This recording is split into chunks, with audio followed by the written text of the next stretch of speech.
Good afternoon, ladies and gentlemen. Thanks for coming today. As you can see, I have guests with me. I'm proud and happy to have with me on my left the Secretary of the Interior, Ken Salazar, and on my right, Heather Zeichel, Deputy Assistant to the President, top advisor on energy policy to the President. They're here to talk about the blueprint for a secure energy future, the one-year progress report that was provided to the President today.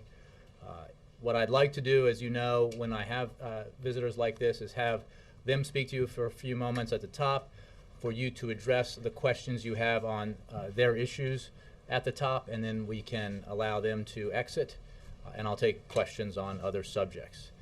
And with that, I think I'll turn it over to Heather, and we'll get started. Thank you. As Jay said, the President today received a new progress report showcasing the administration's historic achievements in securing our energy future. The accomplishments in the report, which represent the efforts of 6 federal agencies, underscore the administration's commitment over the past 3 years to promoting an all-hands-on-deck, all-of-the-above approach to American energy and building a more secure energy future. I want to discuss a couple of the highlights. A year ago, the President set a bold but achievable goal of reducing oil imports by a third in little over a decade. Thanks to booming U.S. oil and gas production, more efficient cars and trucks, and a world-class refining sector, we've already cut net imports by 10%, or 1 million barrels a day in the last year alone. And with the new fuel economy standards the President announced last year, we're on pace to meet our goal by the end of the decade. Speaking of those fuel economy standards, the Obama administration's put in place the first ever efficiency standards for heavy-duty trucks. And as many of you know, we proposed the toughest fuel economy standards for passenger vehicles in U.S. history, requiring an average performance of 55 miles per gallon by 2025. Over time, these new standards will save consumers more than $8,000 over the life of the program. We've also doubled renewable energy generation, developed advanced alternative fuels, and supported cutting-edge research and development in clean energy technologies. To speak a little bit more about our role in expanding domestic oil and gas production is Secretary Salazar. Thank you very much, Heather. I think it's important for all of us to note that the domestic oil production is at an 8-year high in the United States of America. Domestic gas production is at the highest level that we have seen in recent memory. And as Heather just said, we are importing the lowest amount of oil that we have in 16 years to the United States of America. For me, for my time as a U.S. Senator and watching this debate now over the last 30 years, remembering back in 2008 when we were importing 57% of our oil from foreign countries, to today, when in 2011 we're importing only 45%, is a dramatic achievement and one that we are very proud of. On the level of activity that we have underway in the United States, we had a 55% increase in the number of rigs that were operating in onshore for both oil and gas, as well as a significant number operating in the Outer Continental Shelf, including in the Gulf of Mexico, where the Gulf of Mexico is back to work again and oil and gas production is taking place there. On federal lands and water, we have moved forward in the last 3 years with a 13% increase in oil and gas production just from the federal lands themselves. Gas production in 2011 was one of the best years that we've had in the last decade. And the acreage that is being allowed to be developed by industry now includes about 72 million acres both on the land and in the sea, where they currently are not developing. That is 72 million acres that have been leased to oil and gas companies where they currently are not developing. We have moved forward to continue the robust all-of-the-above energy strategy, which the President directed us to do so, by continuing to lease in the Outer Continental Shelf as well as onshore. In 2010, we leased over 34 million acres of oil, and we offered to lease 34 million acres of area in the Outer Continental Shelf. Oil and gas companies only leased 2.4 million acres of those offered acres. In 2011, at a lease sale that I conducted in New Orleans, we offered to lease 21 million acres. It was a highly productive lease sale in terms of the amount of money that came into the American taxpayer. At the end of the day, about 1 million acres were leased by the oil and gas companies. And in 2012, this summer, we will plan on moving forward with the additional lease sale of over 30 million acres. Onshore, just to make a quick comment about our continued efforts to lease out the millions of acres of the public estate for oil and gas production. Oil and gas companies today are sitting on 7,000 permits that have been issued to oil and gas companies where they could move forward immediately and start producing those leases. Just a quick word on the renewable energy program, which Heather spoke about for just a minute. This president has really led a renewable energy revolution, which we are very proud of. The amount of renewable energy that has been produced here in the United States has now doubled in the last 3 years. We're proud that in the Department of the Interior and through the Public Lands of America that we have permitted 29 solar, geothermal, and wind projects in the last 3 years. We are on target to meet the President's direction that we get to 10,000 megawatts of power, which will power over 3 million homes by the end of the year. And with that, I'll turn it back over to Jay. So what I'll do, I'll call on folks, and again, if you have questions for Secretary Salazar, Heather Zeichel, let's do those now, and then I'll stick around for other subjects. Alistair. Secretary Salazar, you've said that all options are on the table in tackling the high gasoline prices. Could you discuss the conditions under which you consider a release from the Strategic Petroleum Reserve? You know, I will just say that when you look at the history of the SPR, it was first used by President George H. Bush in the Gulf War I, again used by President George W. Bush during Katrina. And so I think when you look at these issues, and Jay can speak more to this, but I think you know, all options are at the table because the President obviously feels the pain that the American people are facing with respect to gas prices. But I would say again, this is probably the most important point, Alistair. I think when you look back from the formation of OPEC and even before then, that you've had price shocks that have occurred in this country now over a dozen times. And every time you have oil and gas price shocks occurring, you have all the political rhetoric in the country rising to the highest volume that it could be raised. What this president has done from day one is to move forward with a kind of energy policy and strategy that includes the all of the above energy program that we're implementing, because that's the only way that we're going to get to a point where we stop having the kinds of price shocks and disruptions that we've been seeing since the formation of OPEC, and in fact even before the formation of OPEC. So does a rise in price meet the strategic threshold for release from this program? Yeah, I'm going to have Jay answer the question because he has been working more specifically on that issue. You want to take it? Yeah. Sorry, sir. Alistair, as you know, the President has said, as the Secretary just said, that he looks at all options, and all options remain on the table in terms of a strategy to deal with the near-term issue of high gas prices. But we're not going to talk about the SPR with any specificity. And I would simply note that the President is very cognizant of the impact that the high prices at the pump are having on American families as they struggle to make ends meet. It's a reminder of why it was so important to extend the payroll tax cut, which by putting an average of $1,000 extra in the paychecks of the average American family is helping those families, 160 million Americans, helping them deal with higher oil and gas prices. He is also making sure that the Department of Justice has reconstituted the working group that's going to make sure that no fraud, speculation, price gouging is taking place in the country as a result of these higher oil prices. And he will continue to review other options. He has also said, because it is a simple fact, that any politician who pledges to the American people that he or she has a three-point plan to cut the price of gasoline to $2 or $2.50 is not on the level. You guys know it. Such a plan does not exist, at least not such a plausible plan.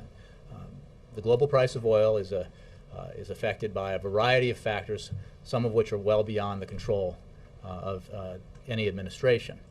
And they include growth in emerging countries like China and India, Brazil, as well as unrest in the Middle East and other areas of the world.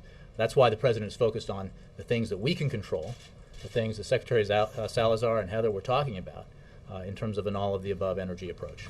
Next question. Ed? Mr. Secretary, you said oil production is up, including on federal lands. Republican line continues to be that it's up on private lands, but not on public lands that you control or public waters.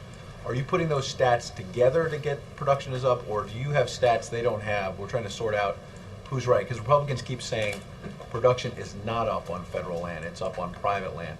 And then just more broadly, how do you answer, they say repeatedly that these are Bush administration policies that increase drilling. Jay has previously said, acknowledge that's the case, but also that this president has increased drilling as well. How do you sort all that out? Ed, I would say that those attacks are simply wrong. The fact of the matter is that we are producing more from public lands, both oil and gas, both onshore as well as offshore, than at any time in recent memory. And when you look back at the year of 2009, 2010, 2011, we've continued to make millions and millions of acres of the public estate available both on the land as well as on the sea. Even after having dealt with the national crisis of the Deepwater Horizon, the President and his administration have stood up a safe and robust program to continue to explore and develop the sweet spot of America, and that's the Gulf of Mexico, where about a third of our oil and natural gas come from every year. And today, when you go out to the Gulf, you will find that there are more rigs working there than at any recent time in memory. And the fact of the matter is, just in the last 12 months, we've issued over 61 permits just to drill in the deep water, about 100 to drill in the shallow water. So, we have more of that coming.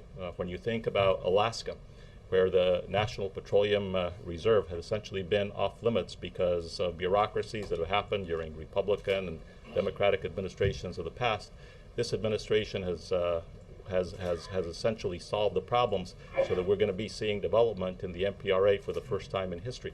So for those who say that this president and his administration have turned back the clock on allowing our public lands to be used for oil and natural gas production, they simply are wrong. I think I might just add to that by stating that, the numbers speak for themselves in terms of oil and gas production going up every year since the president has been in office. But as the president has also acknowledged, we're not at a point where we can drill our way out of this problem. That's why the report and all of the policies that this administration have been working on since day one, from energy efficiency to alternative fuels, have been a top priority administration-wide. Mara? The president often says there's no silver bullet to bring gas prices down in the short term, but he has called on Congress to do away with subsidies for oil and gas companies. Do you guys have some kind of estimate of how, if those subsidies were gone, it would affect prices at the pump? Or is it just a fairness issue? I think from our perspective, it's a fairness issue. At this point in time when we're making difficult decisions about the budget and where to make investments and where to cut, the fact that oil and gas companies are bringing in record profits and at the same time getting $4 billion in subsidies annually, those subsidies should be repealed. And the president has called for that, and I believe the Senate will be acting soon to vote on this issue as well. He's not arguing that there would be some kind of a connection between that and prices going down. Correct. Any more for, yes, Steve? If production is going up every year, why is gas heading toward $5 or $6 a gallon? I mean, if the laws of supply and demand don't apply anymore? Here is the reality, and I think all of you in this room are smart students of history. And so I think when you look back at history all the way back to 1857, but bring it into the post-World War II era, you see the price shocks for both oil and gas that have occurred in this country and the different responses that are made. And those responses have been going on since the formation of OPEC, the Gulf War I, and a whole host of other things that have happened. And what the reality is that the oil prices and the gas prices that we pay here in the United States are set on the global market. We don't set them and we don't control them. This president and this Congress can't control those prices because they're set on the global market. But what has failed for the last 4 years is that no one until President Obama came into office has really embarked on an all-of-the-above energy strategy, because that's ultimately what will be the insulation against these ups and downs and these price shocks. So when we talk about an all-of-the-above energy strategy, what we're talking about is, yes, we will produce more domestically, as we have shown we have done in the last 3 years, but yes, we will use less in the way that we've done with the president's action in creating a much more fuel-efficient fleet system here in the United States of America. And yes, we will move forward with alternative energies and alternative fuels like biorefineries, or the powering of much of our electrical needs in the United States through what we're doing with solar, geothermal, and other forms of renewable energy. And it's the commitment to sustain over time that all of the above energy strategy that ultimately will help us deal with this issue, which otherwise is outside of the control of the United States. Dave, and then Alexis. The president's been talking about this sort of more patient or sort of longer-term approach, all the above strategy for a while now. But a new poll out today from the Washington Post and ABC News shows that 2/3 of the public disapproves with the president's handling of the gas price issue, and that only 26% approve of the way he's handled this. You guys continue to say all options are on the table, but doesn't this say that people want more immediate action? And what do you tell those folks? Dave, if I could, I think the fact of the matter is the president, the administration is not focused on polling data. We are obviously aware that Americans are paying a very high price when they fill up their gas tanks. And the president is focused on that and concerned about it and understands the kind of impact that has on hardworking American families who are trying to make ends meet. That's why he is focused on a broadly cast economic policy that includes a payroll tax cut to 160 million Americans that gives them extra money in their pockets to help make ends meet, a jobs-focused policy that increases employment, increases economic growth, and is looking at specific alternatives and approaches to deal with both our short-term and our long-term energy situation.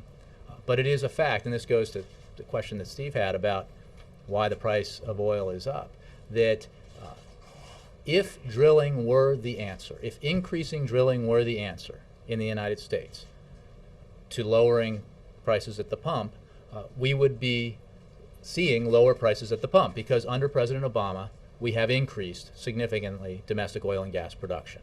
That is a fact. What also affects, obviously, the international price of oil is economic growth in China, India, Brazil, other emerging countries, economic growth around the world. The fact is, the United States is growing, other parts of the world are growing, and that increases the demand for oil around the world, and that has an impact on the price globally. Of course, also unrest and uncertainty in the Middle East, whether it's Iran or Syria or Libya last year, has an effect, and these are all factors that we have to take into account as we make policy, and only reinforces the imperative that we do everything we can to reduce our reliance on foreign sources of energy, which is why this president is focused on an all of the above approach. Let's take two more here. Alexis? Mr. Secretary, you just said that the administration was successful in solving some of the problems so that oil production can take place in Alaska. And my question is, do you feel confident that the administration could resolve similar problems and impediments so that Keystone could take place under this administration's watch? Well, let me just say something about Alaska first. I think the MPRA had basically been off limits for a long time, but because we've been able to move forward, we expect ConocoPhillips actually to start a play there in the not too distant future in terms of developing the MPRA. And also, I think in the months ahead, we're in the midst of reviewing what will happen up in the Arctic seas as well. Have not made the final decisions there. But those have been debated for a very long time, but I think they are indicators that the administration has tried to look for oil and gas production for a lot of different specifics related to the country and its energy needs, but also to Alaska and the Trans-Alaska pipeline. On the Keystone pipeline, I would just say this: the president never reached a judgment on the merits because it didn't come here, but it was the State Department, and they never reached a judgment on the merits. You had a Republican governor who I know who was very opposed to the initial configuration of that pipeline, and we're still waiting to receive the application on the new pipeline. And so I think if people were to put politics aside, what they would say is TransCanada should come forward, put its proposed pipeline route on the table, and then have the process engaged so that it can be formally evaluated and a decision can be made on the merits.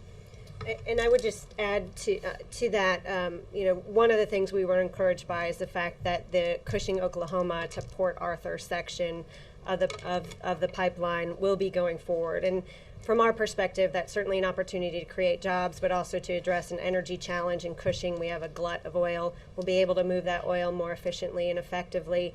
And that's a portion of the pipeline that's not controversial that we can get started with. The president has asked where the federal government has a role that we expedite the work that we have to do, and we're committed to doing that. But again, that is one pipeline. And this administration has actually approved a number of oil and gas pipelines, including one from Canada. So, whether it's oil and gas or what we've done in the renewable sector or with our infrastructure, this administration has a record of success. Yes, sir. A distinguished gentleman in the back. Yeah.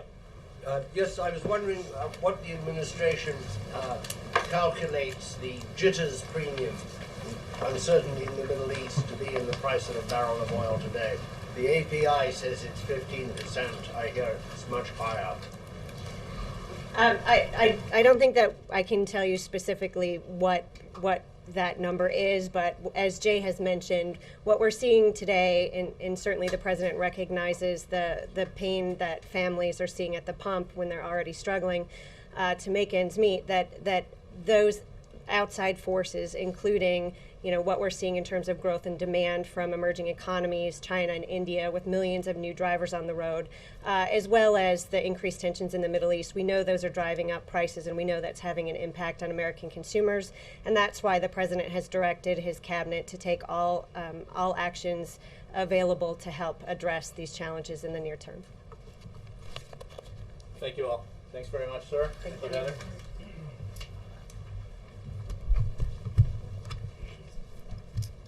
Okay, with that, we can move on to other subjects or even stay on this subject. Ben, do you have a question?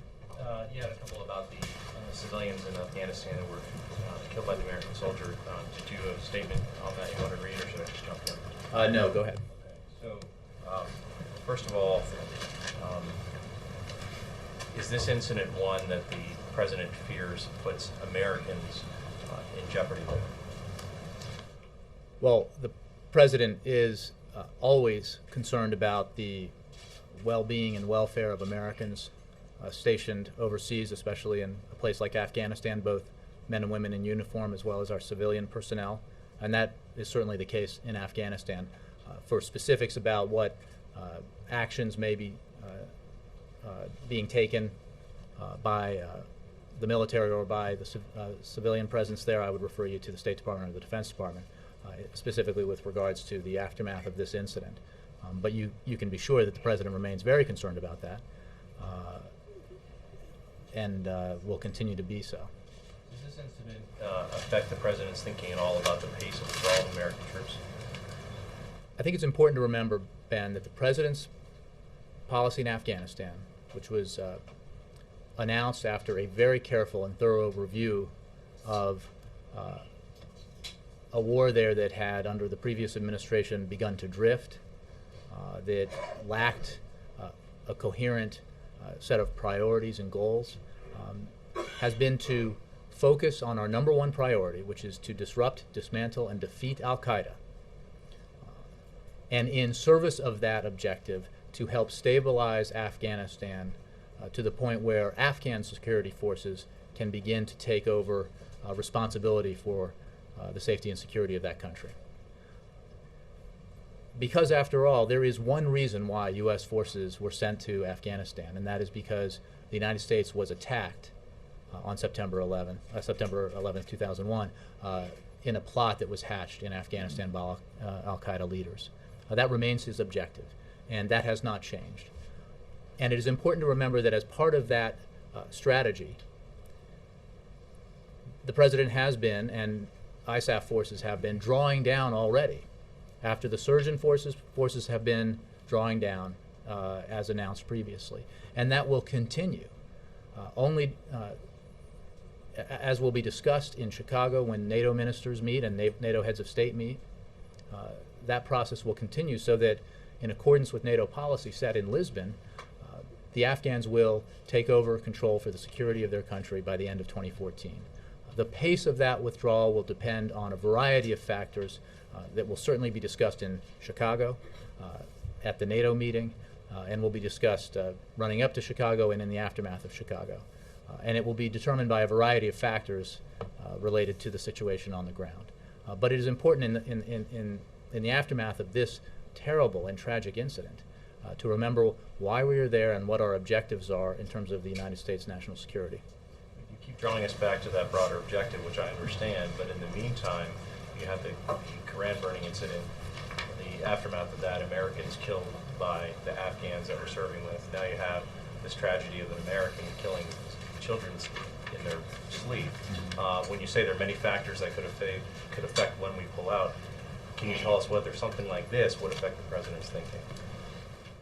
We have been in Afghanistan for more than a decade. Thanks to the president's focus of our policy and strategy on eliminating al-Qaeda, we are in the process of withdrawing our forces as we turn over responsibility for security to the Afghan security forces. We have seen difficult challenges in Afghanistan before during the course of these 10 years, and as recently as in the wake of the inadvertent burning of the Koran not long ago. And the fact is that even in the aftermath of that, in our negotiations and consultations with the Afghan government, we resumed our work on the strategic partnership and resolved difficult, long negotiated detention issues to sign an extremely important memo of understanding just last Friday with regards to transfer of control of detention facilities over to the Afghans. And I bring that up only to point out that we will continue to have very direct and important negotiations with the Afghan government as we pursue a strategy that is designed to bring our troops home as we achieve our objectives and to turn over increasingly responsibility for security in Afghanistan to the Afghans. Yeah, and then Jake. Jay, thanks. Just to be clear, will there be any review of US-Afghan policy in light of the killings on Sunday in Afghanistan? There is an investigation underway already into the events that happened and the tragic killings of Afghan civilians. And I would refer you to the Defense Department and ISAF for more details about that. As tragic as these events are, the strategy is focused on disrupting, dismantling, and defeating al-Qaeda, stabilizing Afghanistan so that Afghan security forces can take responsibility for the security of their own country, which would allow us to continue to draw down our forces. And that is the strategy and the policy that the president is implementing. I'm sure there will be discussions ongoing between U.S. military leaders as well as civilian leaders in Afghanistan and the Afghan government in the wake of this incident. But our strategic objectives have not changed, and they will not change. And we will continue to discuss with our Afghan counterparts the need to implement our strategy and develop that strategic partnership that will allow us ultimately to turn over responsibility to the Afghans.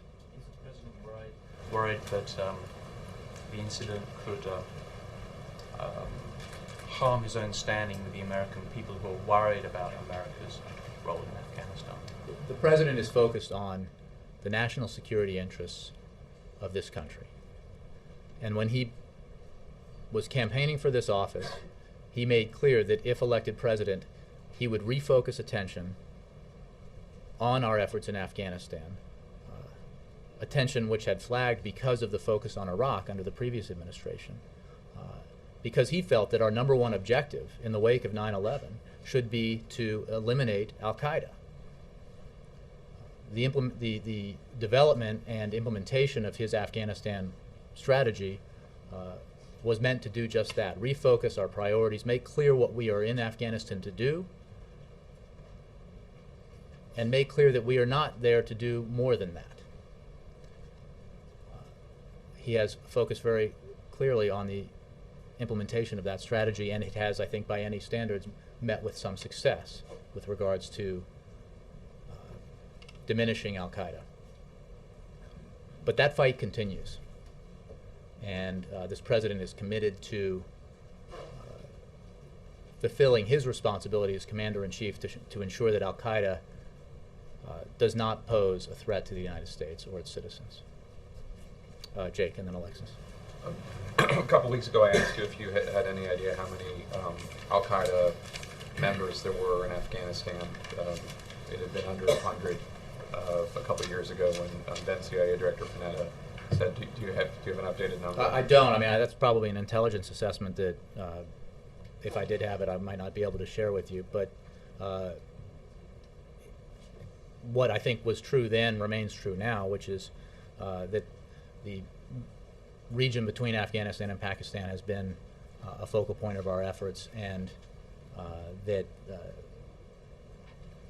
the goal of the Afghanistan strategy has been to both go after and remove from the battlefield leaders of al-Qaeda, but also to create a situation in Afghanistan that makes it inhospitable to the hosting of al-Qaeda in the future.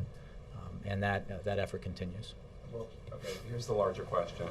Even though the tens of thousands of U.S. troops who are there are brave and heroic and doing what they're asked to do, do you think that the presence of U.S. troops in Afghanistan right now is actually making it more stable and less hospitable for al-Qaeda, or is it doing the exact opposite?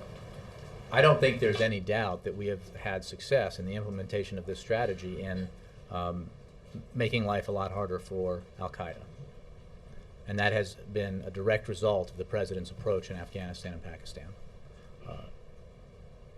I really don't think anybody could doubt that. There is no question that this is hard, that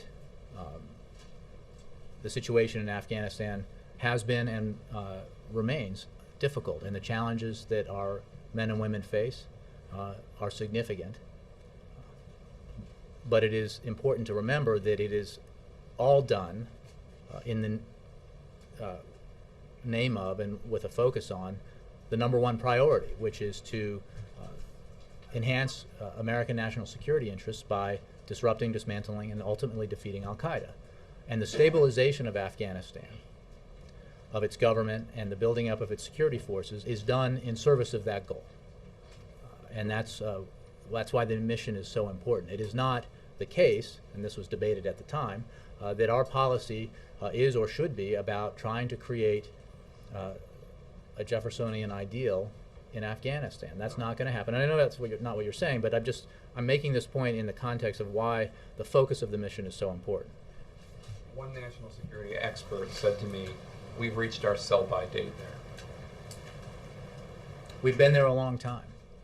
And the president has made clear that his policy is designed to allow us to draw U.S. forces down as we accomplish our goals there. And it is a very specific plan. It has a timetable attached to it, which some take issue with, although you have to wonder why. Because he understands the impact that more than a decade of war has had on our armed forces and on the families of those who have sent men and women to Iraq and Afghanistan, on our economy. And that is why it was so important to him when he was developing, in that deep dive that you remember, an Afghanistan strategy, that we get it right, that we have the right priorities and the right focus, and a process in place by which to achieve our goals and draw down forces, and that is the president's plan. Right, but at this point, no concern within the White House that the presence of U.S. troops, even though most of them, almost all of them, are doing what they're asked to do, is not doing more harm than good right now. I'm confident that we believe that our presence there is having the desired effect in the implementation and achievement of our objectives, the implementation of the plan and the achievement of the objectives. There are obviously difficult challenges that we face in Afghanistan, and incidents like this do not make it any easier, no question. I think I said Alexis, right, and then I'll go to Dan. What role does the president want the Afghanistan and our the government of Afghanistan, the people, to play in the investigation and then the meting out of justice related to this event? For the investigation and the specifics of that, I would refer you to the Defense Department and ISAF. The President is confident that and believes it is important that there be accountability for what happened. And the Defense Department is clearly investigating this matter, and I refer you to them for details. That he wants Afghanistan to be able to play? I have not, and I think that the United States military is investigating this matter, and we have confidence in the Defense Department to handle it. Yes, Dan. So just to clarify again, this shooting will not impact the timetable for withdrawal of your troops from Afghanistan? No, it will not, Dan, because the strategy is focused on the objectives that I have laid out a couple of times today and certainly previous to today. And those objectives haven't changed. We will continue to work with the Afghan government, with Afghan forces in the implementation of our strategy. We will investigate this tragic incident and make sure that there is accountability. And we will continue to pursue our strategic objectives in Afghanistan, which are about the U.S. national security interest and the protection of the United States, our personnel, and our allies. A lot has been said over the past about the trust between the U.S. forces there and the Afghan forces.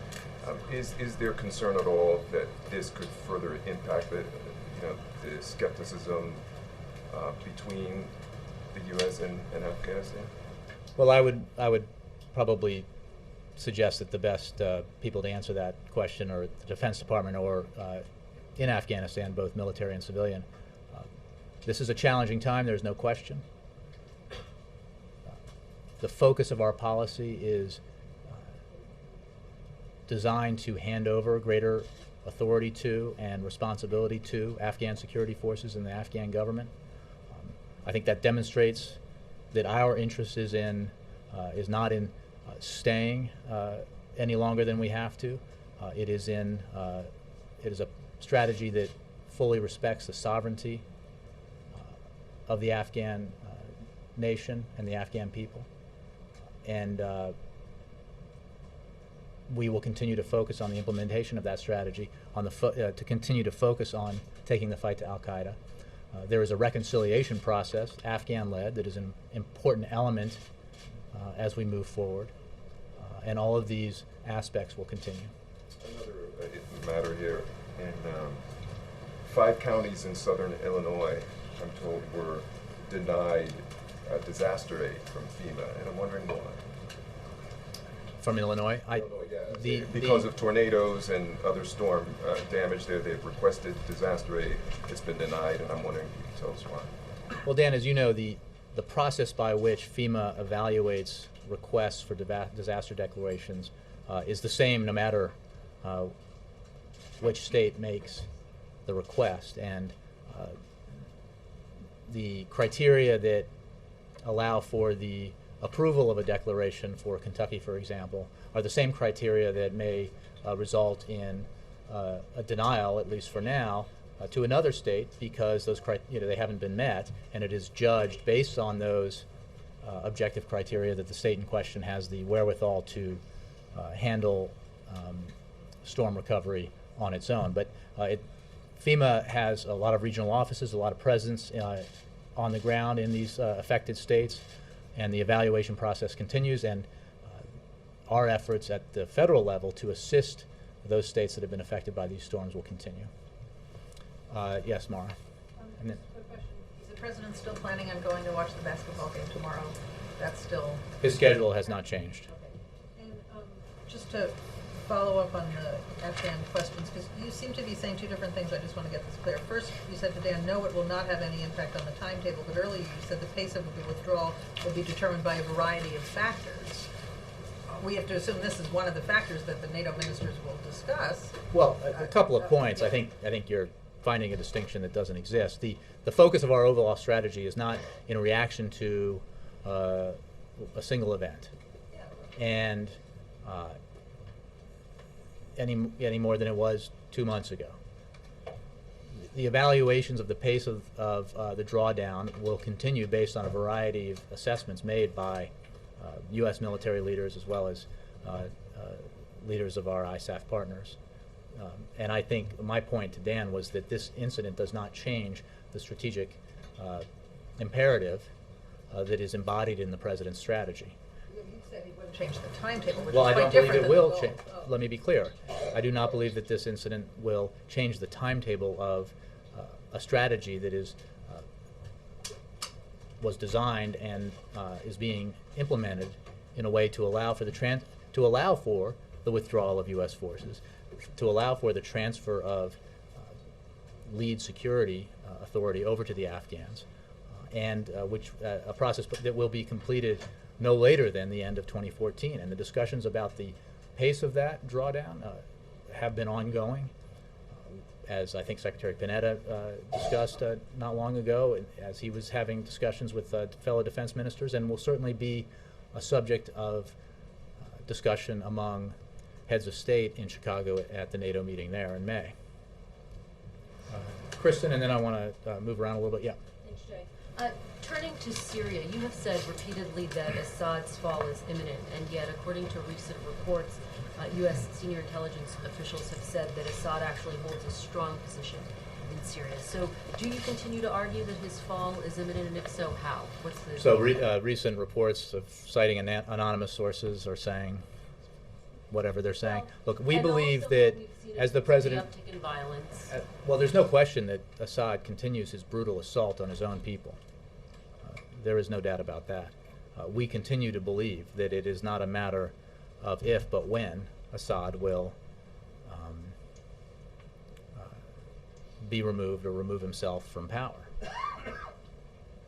His legitimacy has certainly long since been lost. And we are working with a broad coalition of partners around the globe who believe, as the United Nations Security Council resolution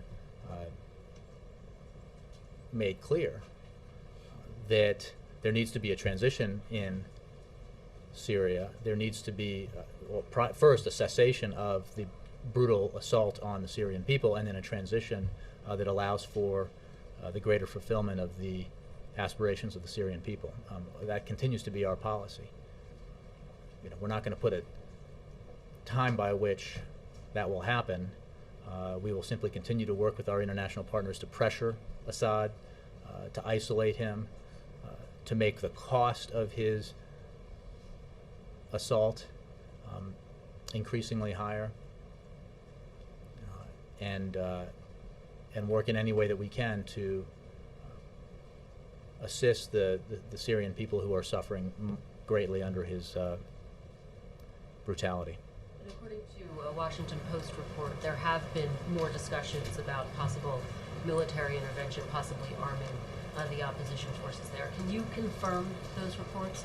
Yeah, I think these are reports that were specific to the fact that, as is almost always the case in a situation like this when there are international crises or events, the Pentagon develops contingency plans. That is not the same as a policy decision. Our policy remains absolutely what it was, which is our belief that contributing to the further militarization of Syria is not a wise course of action right now.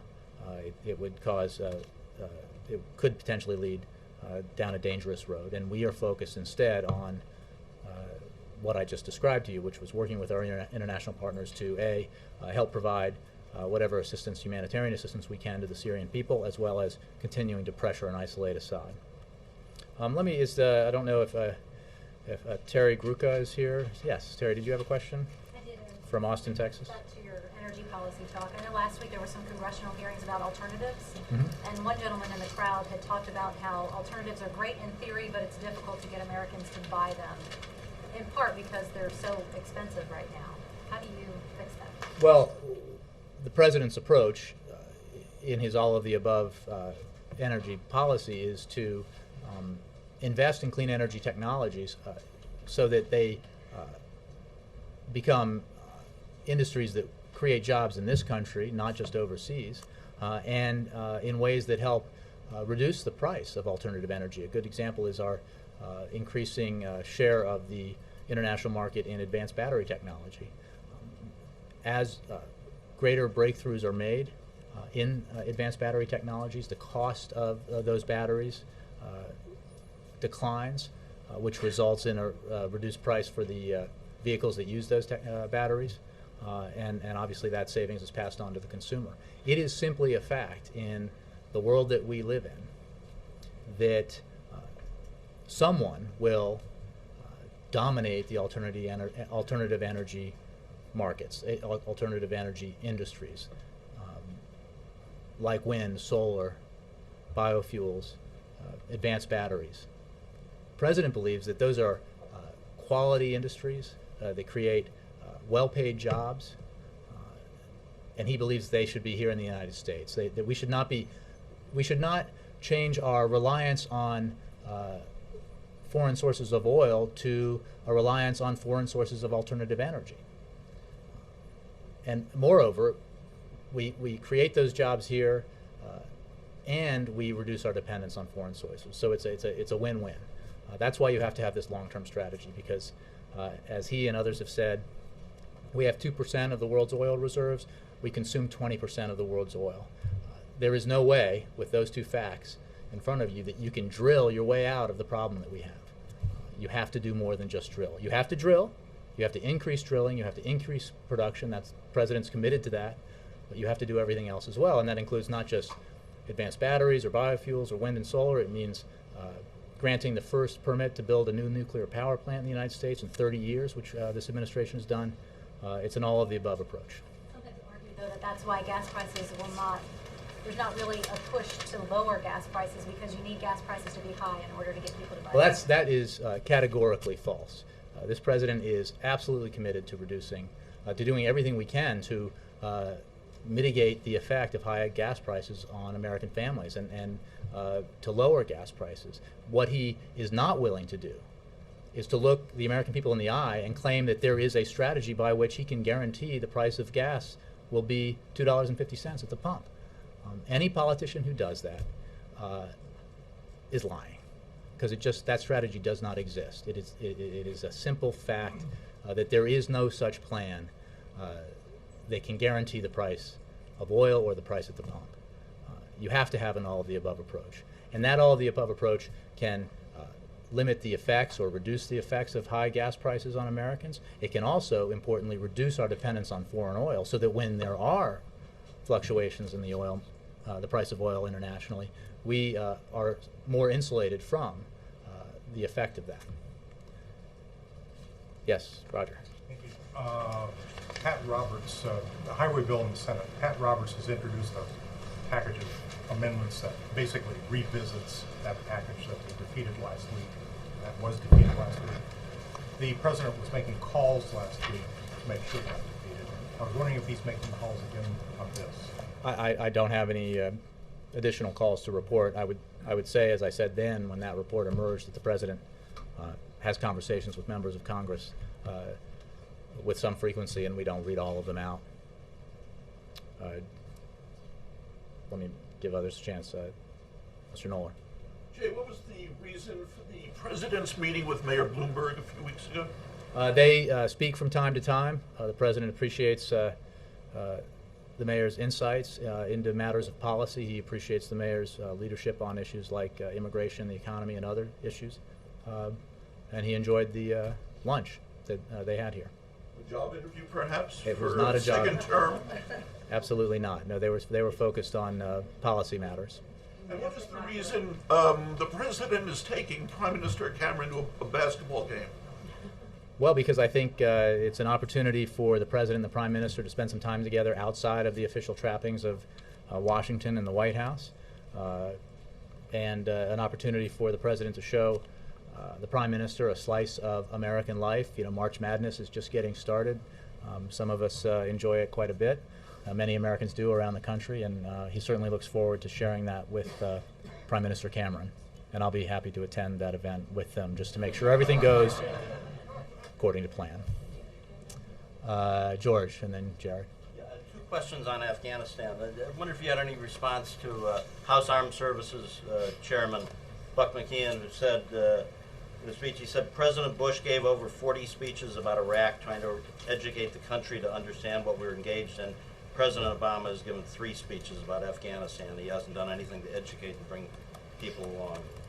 The President has spoken a great deal about Afghanistan and his policy in Afghanistan. I will leave the irony of the comparative there to others to assess. I would simply say that the President's focused on a strategy that's effective, that's in the national security interests of the United States, and that ensures that every bit of effort expended by American men and women in uniform and our civilian personnel over there is aimed at our strategic objective, which is to disrupt, dismantle, and ultimately defeat al-Qaeda. It was because of al-Qaeda, because of the assaults on the United States on 9/11, that we sent U.S. forces to Afghanistan more than 10 years ago to begin with. And it is thanks to President Obama that we refocused our strategy on the reason why we were there to begin with. And it is because of that that we are in the process of drawing down forces in Afghanistan, in the process of transferring responsibility for security to Afghan security forces, and in the process of supporting an Afghan-led process of reconciliation, which would has the hope of, or creates the hope of, a political resolution in Afghanistan, which is absolutely required for the long-term stability of that country. Also, a less substantive question. How did it come about that the President was in the car when he had the conversation with Karzai? Is that just when the call was returned? I'll have to check on that, but that I think often is the case. Again, I don't know the specifics of this, but it's often can be the case that in setting up a call with a foreign leader, especially when there's a great time difference, that when it goes through, you want to make sure you get the call and you have the call if it works for both leaders. That's why he sometimes has those conversations on Air Force One, and sometimes when he's in the car. Is Greg Warmuth here? Did he have a Greg? Nope. Okay. Last one, Victoria. Yes, actually, I think. Sorry, Joe. Then you. Yeah. Go ahead, Victoria. Then Jared. And then I'm out of here. The killings in Afghanistan happened a few days after a coalition helicopter killed several civilians, and Karzai is holding out on the partnership agreement for the end of night raids, particularly in light of this recent killing, and Karzai saying that this is unforgivable and possible intransigence in negotiations. Are you willing to move on night raids?